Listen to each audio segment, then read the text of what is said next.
గత ప్రభుత్వం అరాచకం చేసిందని ప్రొజెక్ట్ చేసేటటువంటి క్రమంలో కొన్ని వాస్తవాలు కొన్ని వక్రీకరణలు జరుగుతున్నాయి.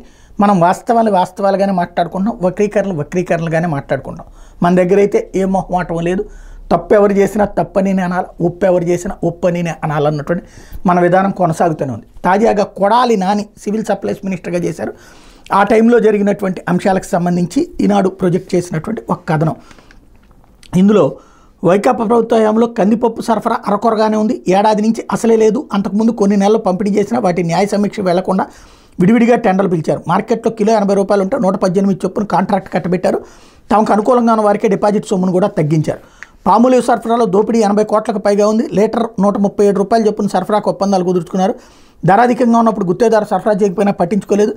మార్కెట్లో పాములు ధర తగ్గాక సరఫరా చేసేందుకు ముందుకు వస్తే అనుమతించారు. ఒక్కో లీటర్కు 40 రూపాయల నుంచి 60 రూపాయల వరకు లబ్ధి కలిగించేలా అధికారులు వ్యవహరించారు.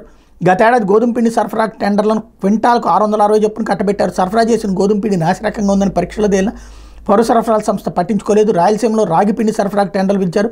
మిల్లింగ్ పేరుతో అక్కడి నుంచి ఉత్తరాంధ్రకు రవాణా చేశారు. ఈ రూపంలో 5 కోట్లకు పైగా అక్రమాలు జరిగినట్టు అంచనా. గడప వద్దకే రేషన్ పేరుతో 540 కోట్లతో 9600 MDU వాహనాలు కొనుగోలు చేశారు. వీటి నిర్వహణకు ఏడాదికి 250 కోట్లు ఖర్చు అవుతుంది. ఇందులో ఎన్ని పని చేస్తున్నాయి, ఎన్ని పని చేయడం లేదని లెక్కలేవు. 100 వాహనాలు మూలకు చేరే. అయినా ప్రతి నెల అద్దెలు జీతాలు మాత్రం చెల్లిస్తున్నారు. కార్డుదారులు ఇళ్ల వద్దకు వెళ్ళి రేషన్ ఇవ్వడం లేదు. లబ్ధిదారులు తమ పనులు మానుకుని రేషన్ బండి కోసం ఎదురు చూడాల్సి వస్తుంది. సంచుల్లో బియ్యం సరఫరా పేరుతో కొనుగోలు చేసిన యంత్రాలు, ప్యాకింగ్ సామాగ్రికి 50 కోట్లు ఖర్చు పెట్టారు. తర్వాత దాన్ని పక్కన పడేసి MDU వ్యవస్థ తెచ్చారు. ఏడాది ప్రైవేట్కి అప్పగించారు. ఈ సొమ్మంతా బూడిదలు పోసిన పన్నీరు అయింది. 5 ఏళ్ల వైకాపా పాలనలో పౌర సరఫరాల సంస్థలు దోపిడీకి ఇవి కొన్ని ఉదాహరణలు మాత్రం. ప్రభుత్వ విచారణ జరిపిస్తే ధాన్యం రవాణా, ఇతర అక్రమాలు లెక్కలేనని బయటపడతాయి. ఇందులో కొన్ని నిజాలు ఉన్నాయి, కొన్ని బూతులు ఉన్నాయి. ఒకటి ఏంటంటే సార్టెక్స్ 1% తక్కువ ఉన్న బియ్యం పేరుతో సరఫరా చేసే రేషన్ బియ్యాన్ని తినగలిగే పరిస్థితి లేకపోవడంతో అధిక శాతం కార్డుదారులు అమ్ముకుంటున్నారు.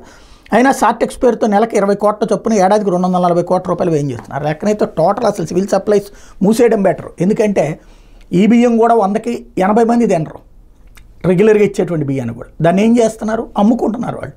మరి అది కుంభకోణం అవుతుందా, ప్రభుత్వం తప్పు అవుతుందా? ఇంకోటి, సార్టెక్స్ బియ్యం ఇవ్వమని చెప్పింది కేంద్ర ప్రభుత్వం, రాష్ట్ర ప్రభుత్వ నిర్ణయం కాదు. అది ఒక నిజాన్ని అబద్ధంగా వక్రీకరిస్తూ చేసుకొచ్చేటటువంటి వ్యవహారం. రెండోది వచ్చేటప్పటికి కందిపప్పు విషయంలో, పామోలి విషయంలో వీళ్ళు రాసిన దాంట్లో తప్పేం లేదు, వాస్తవమే. లేకపోతే గోధుమ పిండి విషయంలో మనం ఇంట్లో దాచిపెట్టుకుంటేనే పాడైపోతూ ఉంటుంది, పురుగులు పట్టేస్తూ ఉంటుంది. మళ్ళీ వాటిని సరిచేసేటటువంటి ప్రక్రియని తప్పని చెప్పడం పెద్ద తప్పు. అది ప్రతి ప్రభుత్వ హయాంలో నడుస్తూనే ఉంటుంది. లేకపోతే గడప వద్దకి రేషన్ పేరుతో 540 కోట్లతో 9260 MDU వాహనాలు కొనుగోలు చేశారు. వీటి నిర్వహణ ఏడాదికి 250 కోట్లు ఖర్చు అవుతుంది.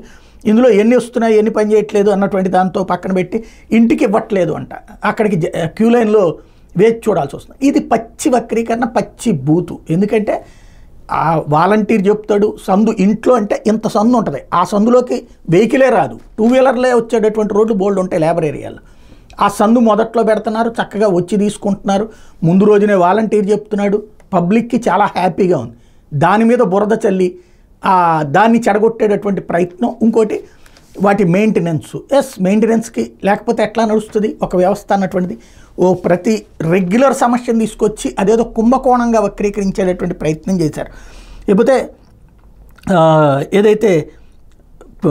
ఏది ఇంతకుముందు 50 కోట్లు పెట్టి అదేది గోతాలు కొన్నారు, ఆ తర్వాత MDU వాహనాలు తెచ్చేశారు. ఇందులో బూత్ ఏమవుతుంది, ముందు అట్లాగే అనుకున్నారు రేషన్ దగ్గర ఇవ్వాలి, దానికంటే ఇది ఇవ్వాలి అనుకున్నారు.